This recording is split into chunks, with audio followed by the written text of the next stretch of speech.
As part of efforts to hit the ground running, having been sworn in on the 29th of May 2023, which is 5 days into office, as the 16th leader of Nigeria, Bola Ahmed Tinubu has announced the appointment of Femi Gbajabiamila as his chief of staff and Senator George Akume as the new secretary to government of the federation. Also on his first list of appointees is Senator Ibrahim Hassan Hadije, a former Deputy Governor of Jigawa State. As Deputy Chief of Staff, President Tinubu made the announcement first to the APC governors who visited him at the State House, Abuja. Now, with this set of appointments for a start and with their pedigrees and experience, how will this help to shape the new government? And what should Nigerians expect? Well, our guest on this episode of Nigeria Today will be providing answers to these questions, among others, shortly. I am your carrier, Clinton, and this is Nigeria Today. Welcome.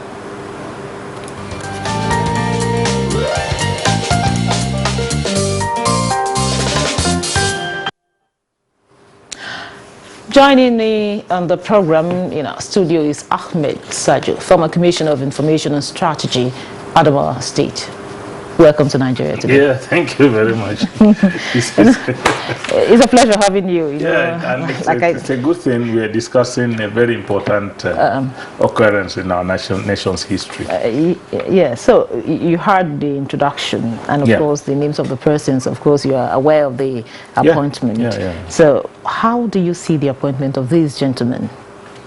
Let me say that on a political scale, we are having the best of appointments, on a political scale. We now have highly, very, very experienced politicians, as in the leadership position. And you take them one by one. The chief of staff is Femi Gbajabiamila. Not only is he a legislator of many years, a member of House of Reps of many years, and also a speaker of the House of Representatives, but he's also somebody that has been very close to the president. Now, he brings two advantages to that office. First and foremost, as a political son to the president, he understands a lot of the nuances of the president's political interest. So he could, as the coordinator of the staff of the presidential villa or the State House, he understands exactly how to connect the requirements of the office of the president with the structures that are within the villa that will help the president deliver as the president of the country. Which is very, very important. Which is very key. So Gbajabiamila understands the president. Now, he also understands leadership at a level that makes the entire country his constituency. He has served in the legislature, so he knows people from across the 360 constituencies of the Federal Republic of Nigeria. When it comes to knowledge of the political terrain in this country, balancing the political interests within the different constituents within Nigeria, I think Gbajabiamila is well placed to do that. Now, he understands the politics of the different constituencies in the country. He understands the president very well as a political son. So mixing these two together, now all he needs to do as the chief of staff is to coordinate the structures of the State House and make them function in the interest of the direction that the president wants the country to go as the president of the country. Now that's Femi Gbajabiamila.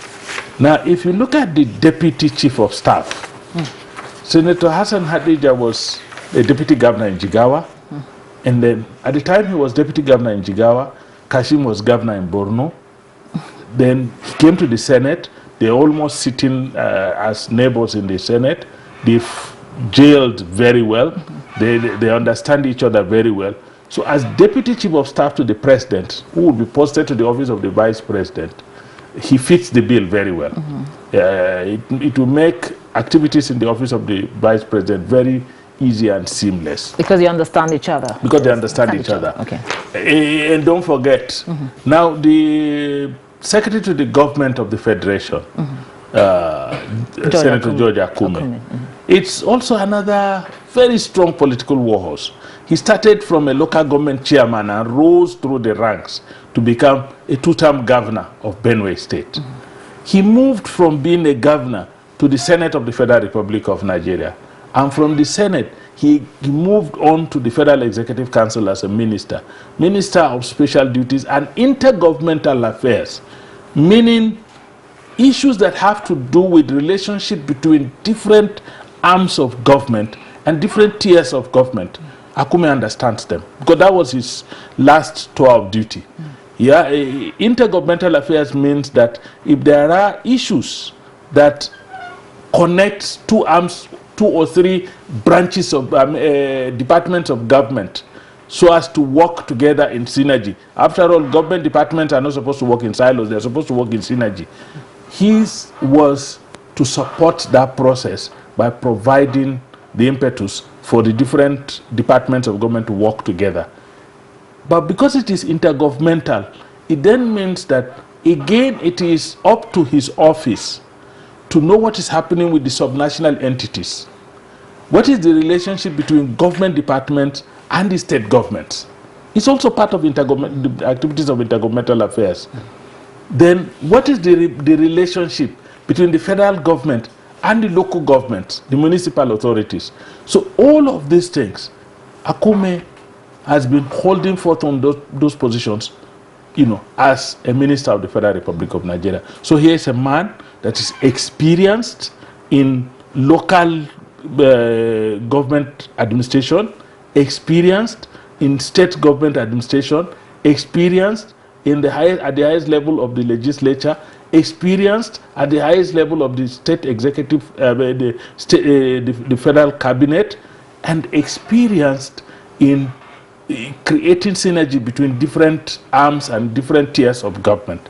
I think nobody has ever come to that office more prepared. So don't forget that all of them, except Bajabia Miller, who by virtue of his position as the Speaker, House of Reps, is the deputy lead chairman of the legislative arm. You know, apart from him, Bola Ahmed Tinubu, Kashim Shettima, Senator Hassan Hadeja, and Senator George Akume were all senators. I was about coming to that. What is this thing about? So these are all of them are senators. They were all members of the National Assembly. They are all members, they are all senators. And to become a senator, you must be somebody that is, in Hausa they say, Majalis and Dattawa. Dattawa means an elders' council. Okay. You know, it's a council that is made up of people who are, at least by virtue of their oppressions, by virtue of their contributions to national development, and the experiences, they are considered as elders in the country, elder statespersons. So they are all members of that conclave. And so it means that they are really, you know, experienced enough in understanding political nuances to be able to move our country forward. So we're hoping, we're praying that this portends a very good omen for our country, that we have highly experienced people, because at the end of the day, 99.99% of our failures in achieving our targets as a country is lack of political will.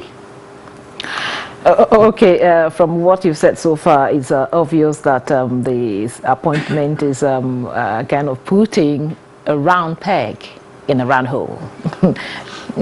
Okay, so, but what do you hope to see in subsequent appointments? Well, what we want President Bola Tinubu to continue to do is to look for the best possible hands to handle areas that they are assigned to handle. I told you that one of the reasons why I am thrilled by the appointment of Bajabia Miller is the fact that nobody will come to the president's office and lie to him about any part of this country. He has been a member of the House of Reps, the leader of the House of Reps, and the Speaker of the House of Reps. So he understands the interests and the exigencies required to make systems work in 360 federal constituencies. So every part of this country, at least if he doesn't have a first-hand information, he knows of somebody he can put a call to say, we have just been told that this is happening in this area. What is the true situation? So that gives him a huge advantage in trying to make sure that the country is wielded, because part of what we need to do quickly by the Bola Tinubu government is to heal and mend fences, amongst Nigeria. So Femi Gbajabia Miller fits that bill. Hassan Hadeja, like I told you, is also a senator, a former deputy governor of Jigawa State, and he is very close to the the vice president. Sorry. So I'm sure they will work together in harmony, and they will support the president extensively. Then George Akume, we talk about local leadership, like I told you, he started from, I think I understand, even from being a councillor to a chairman of local government, and then to the governor of his state. So he understands, what happens at the state level. Now he came to the federal level as a senator, and then he moved on to the minister, and then he had a strategic ministry of coordinating intergovernmental affairs, meaning he knows what happens between all the branches of government. So now, as the roundabout, the hub of governance in this, he already has an overview of what happens in the different departments of government. So he would be able to, frankly, do a lot of the synergy that is required to succeed as a leader. So I am optimistic, but then going forward, what Tinubu should do is to again look for people. Anywhere you are putting somebody, that person must be at least grounded in that area. If you want to put somebody in charge of the economy, politics should take the backseat, and his commitment and capacity in economic management should be the key thing. There were two lacunas in the last government. I want them to be corrected in this government. In the last government, we did not have a strong political advisor to the president. That office is very important, a political advisor that will guide the president in dealing with issues that have to do with politics within the polity. Now that's one. We did not have a very strong economic advisor in the last dispensation. An economic advisor that could serve as a buffer between the president himself and his economic team, the Minister of Finance, whoever, the Minister of National Planning, the Central Bank Governor, all these monetary agencies that control our monetary and economic policies. There should be somebody who should have an overview and that can advise the president appropriately in case. And I also want the president, I hope the president will accept to also appoint a State House counsel, a legal person that will sit with him at the State House to look at the legal implications of all documents beyond just the Attorney General. Yes, the Attorney General is the chief law officer, but it's not all the time the Attorney General will leave his tour of duty at his ministry and come to sit with the president to discuss legal matters. These were areas that I believe were missing in the last dispensation, and I think we should do something about them. A strong political advisor is very, very valuable. A strong economic advisor is very valuable. A State House counsel, a legal person that understands law and governance should sit there to support the president. I think if the president does that, then the rest of the appointments should be based on capacity to address the issues. For our foreign affairs minister should be somebody, for example, that understands, that is respected internationally, but should not be a staff of the foreign affairs ministry. Not like we had the last time. A staff of the foreign affairs ministry may not necessarily be able to coordinate his colleagues. There may be some of the issues that had happened before between him and some of the staff, some of the senior staff, that may make it difficult for him to get the support of his colleagues. We need somebody that can coordinate everybody. We need somebody that will come for agric. Must be somebody that understands the value chain in agriculture, not just crop production. Part of the problems we are having in this country is that even in our universities, we only teach about crop production or production itself. There are issues like preservation, like the economy of it. The president has already made it known in his inaugural address that he's returning commodity boards.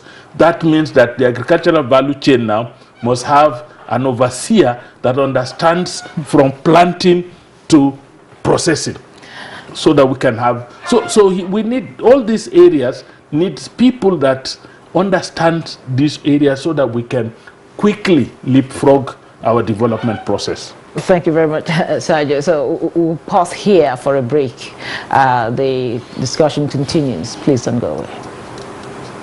Implementation of the ruling is also dependent on another aspect or another arm of government.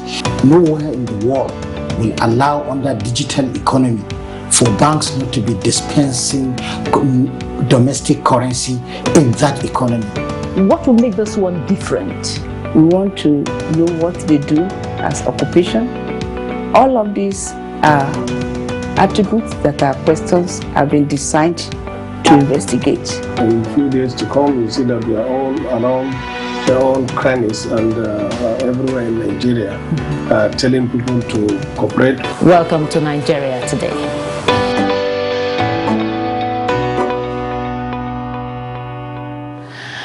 Welcome back. This is still Nigeria Today, and my guest is here with me, Ahmed Sajo. Now, you've said quite a lot about him trying to, use the right people for the job, not just, on, political level. Now, in his speech, he talked about, running an all-inclusive government. How do you expect? What do you expect from him as regards appointment from the opposition into office? Because you just talked about getting the right people, regardless of the party. I think before we even talk about the opposition, when we talk about an all-inclusive government, my first interpretation is that the government must be made up of men, women, and young people. That is inclusion. Okay. Inclusion goes beyond that, and I keep telling you, politics is not the all in all, but politics, of course, decides all of it.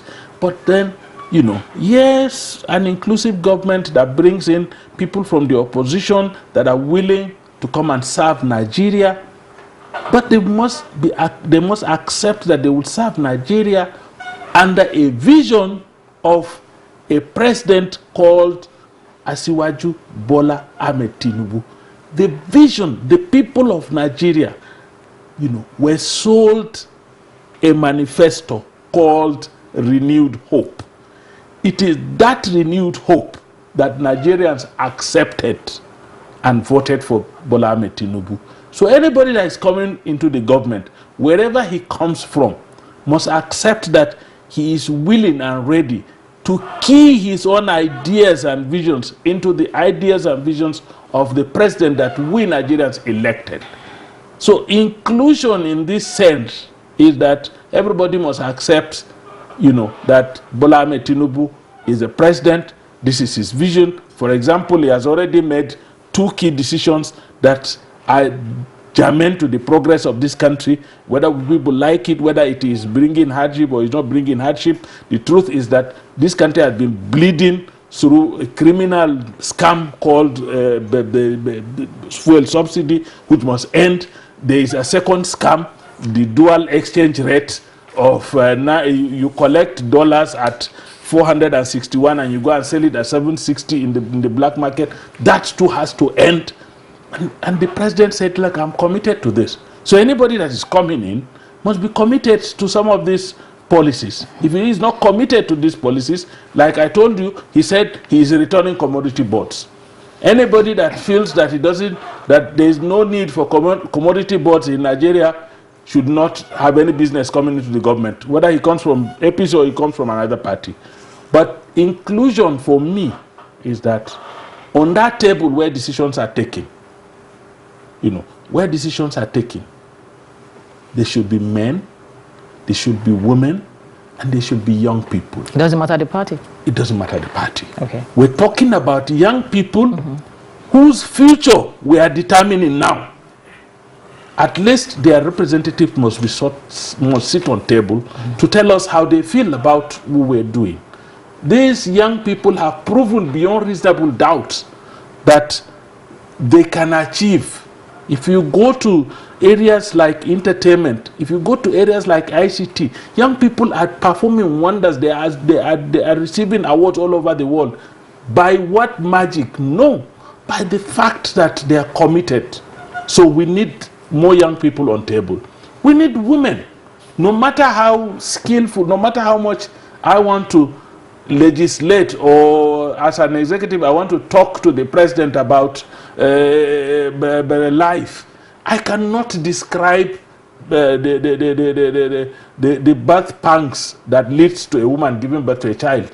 I cannot describe to the president how a woman feels when she's pregnant. That is something that only a woman can sit there and say it. So if we're doing a policy on, take for example, is it Italy or which country? They recently, even introduced what they call the menstrual leave. So women, must be heard so that we can understand what they feel about the way the country is going. There are a lot of policies. We sit down, we empanel those policies, thinking that it will be good for everybody, but women may tell you that it's not too good for us. So we need men, women, young people on table so that we can do so. So for me, that is more important as an inclusive system than begin to talk about all political parties. Yes, if all political parties agree to come and work with Bola Ahmed Tinubu, we'll be very proud to have them on table. And one last thing, we've seen in the past where the past administration took a longer time to release to come out with the list of ministers.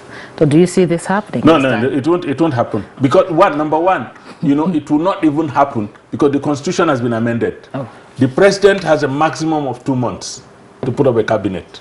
Maximum of 2 months.